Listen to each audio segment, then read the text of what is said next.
हाँ, नमस्कार जी। जी सर। आपका शुभ नाम? मेरा नाम चौराम चावड़िया सर। किस पद पे सर? चौराम चावड़िया सर मेरा नाम। किस पोस्ट पे हैं आप? कोई पद है आपके पास? सर मैं अपना राजस्थान विकास मंच का प्रदेश अध्यक्ष हूँ। जी जी।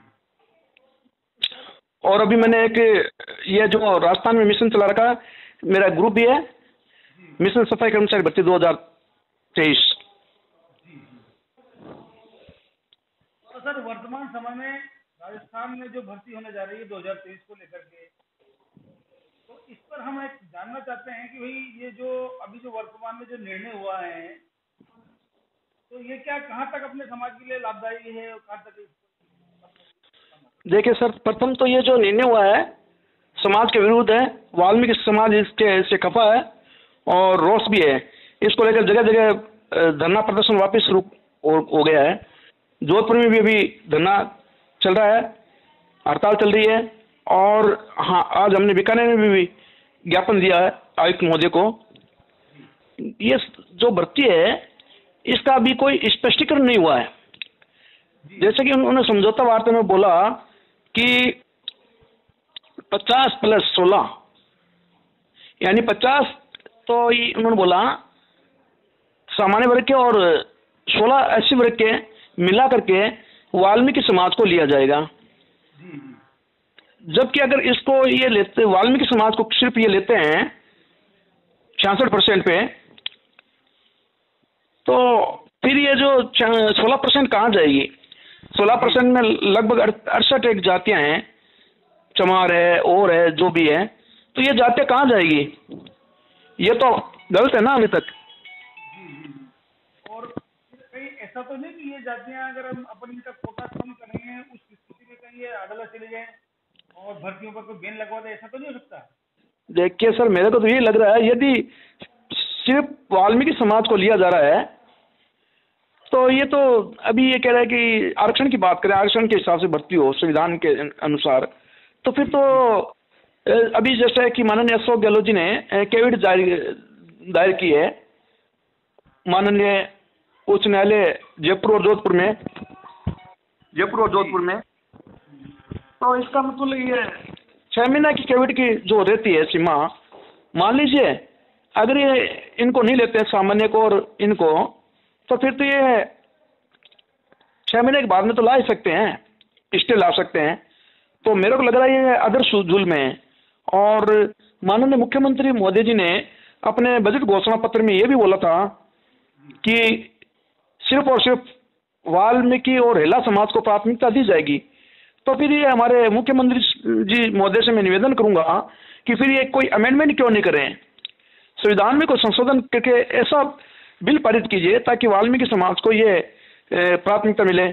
अभी भी हमें देखने को मिल रहा है सर, जितने भी नगर पालिका नगर परिषद है वहां पर ये जो गैर जो है ना, ये सफाई पद पे लगे हुए हैं गैर वाल्मीकि समाज के लोग, जी जी, ये अभी अपने मूल पद पे कार्य नहीं कर रहे हैं। जैसे ना तो ये सीढ़ में कार्य कर रहे हैं, ना कोई ये नाला साफ करें, ना नाली साफ करें। ये यहाँ तक कि अधिकारियों को ऑफिस में बैठे, अधिकारी बंगलों में बैठे हैं और ऑफिस में बैठे। इस तरह से मूल पद का कार्य तो ये केवल वाल्मीकि समाज ही कर रहा है और इस तरह से तो वाल्मीकि समाज के साथ दोहरा शोषण हो रहा है। लेकिन वर्तमान में जैसा कि हमने टॉक में देखा है कि वहां पर अलग भीड़ बना करके गैर वाल्मीकि समाज के सफाई कर्मचारियों को लगाया गया है, तो क्या आप इस मुहिम से सहमत हैं? देखिए सर, ये तो एक लॉलीपॉप है, ये तो हर बार देता है। अभी डीएलबी का आदेश 12 महीने से डीएलबी का आदेश चल रहा है। अभी 28 फरवरी को भी एक ताजा आदेश हुआ था कि गैर वाल्मीकि समाज को जितने भी उनको सफाई कर्मचारियों को अपने मूल पद पे लाया जाए, लेकिन आज तक उन पर कोई मंथन नहीं हो रहा। डीएलबी आदेश निकालती है और यहाँ पर ये जो अधिकारी वर्ग बैठे हैं तो ये इन पर कोई कार्रवाई नहीं करते हैं। ये तो क्या है कि अभी वाल्मीकि समाज का दबाव बना हुआ है, दबाव की वजह से ये इनको दे रहे हैं, निकाल रहे हैं, लेकिन कुछ समय बाद वापस इनको लगा देंगे अंदर और वाल्मीकि समाज बेचारा अपने मूल पद पे कार्य करता रहेगा। और एक बात यह भी है, आज 70 साल से वाल्मीकि समाज 70-80 साल से वाल्मीकि समाज ये मेला ढो रहा है।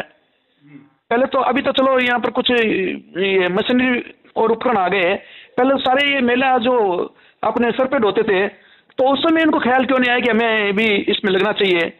अब ये क्यों ख्याल आने लग गया? क्योंकि इनको पता है कि एक तो ये मशीनरी यंत्र हो गए। अब कहीं ना कहीं ऐसा तो नहीं कि प्रधानमंत्री जी द्वारा जो है कुछ समय पहले जो है स्वच्छता अभियान चलाया गया और उसका असर पड़ा हो, इस वजह से अदर कास्ट के जो लोग हैं वो सफाई के काम से प्रेरित होने लगे? देखिए सर, ये तो एक फॉर्मेलिटी होती है। स्वच्छता अभियान चलाने का क्या तात्पर्य है कि लोगों को दिखावा है ये तो, कि हम स्वच्छ भारत बनाएंगे। ये केवल एक ही दिन सड़कों पे काम करते हैं क्या प्रधानमंत्री जी? अदरवाइज ये एक ही दिन अभियान चलता है क्या सर? इनको तो शपथ लेनी चाहिए कि मैं प्रधानमंत्री हूँ, या मैं मुख्यमंत्री हूँ, मैं मंत्री हूँ, या मैं सांसद हूँ, मैं प्रत्येक दिन मैं मेरी रोड को साफ करूंगा। क्या करते हैं? आपने देखा कहीं? तो ये तो कुछ कुल मिला के ये दिखावा होता है, ये तो जुमला है और कुछ नहीं है। बड़े स्तर पर इस प्रकार के जो अभियान चलाए जाते हैं वो हमारे समाज के लिए एक नुकसानदायक तो होते हैं। देखिए, नुकसानदायक तो होता है। कितना नुकसान हुआ है इसका असर पड़ा है, क्योंकि मुख्यमंत्री जी खुद नहीं चाहते, प्रधानमंत्री जी, कि ये नीचे कास्ट वाले लोगों को फायदा मिले, ऐसा चाहते भी नहीं है। और जबकि मैं कहना तो नहीं चाहता, बीजेपी सरकार तो बिल्कुल धनाढ़ी वर्ग की सरकार है, ये भी चाहते हैं तो 2018 में जो भर्तियां ली थी उन्होंने, तो उसमें भी अमेंडमेंट कर सकते थे, लेकिन उन्होंने भी सामान्य की भर्ती कर दी। 2012 में अशोक जी ने बोला था, 2012 में भर्ती ली थी उन्होंने, बीकानेर में भी ली थी, तो अशोक जी ने बोला, एक नियम निकाला था कि ओनली फॉर वाल्मीकि और हेला समाज को लिया जाना चाहिए। तो उसमें भी हमारे बीकानेर में 601 प्योर वाल्मीकि लगे थे, लेकिन कुछ लोगों ने, समाज संगठनों ने यहाँ पर उस पर स्टेल लेके आ गए, उसी वजह से वो भर्ती रद्द हो गई। और उसके बाद में तो ये सारा व्यवस्था ही गया। अब लोगों को पता लग गया, ये 2018 के बाद में अब लोगों को ये पता लग गया कि हमें काम तो करना नहीं है। जो अदर वाल्मीकि, गैर वाल्मीकि है ना, ये अदर समाज के लोग, इनको पता है कि हमारे भाई बंधु जो 2018 में लगे हैं वो कभी भी काम नहीं कर रहे हैं। कोई रोड पे हैं, कोई रोड पे नहीं है, कोई तो ऑफिसों में बैठे हैं, कोई बंगलों में बैठे हैं, कोई एवजी लगा रखे हैं।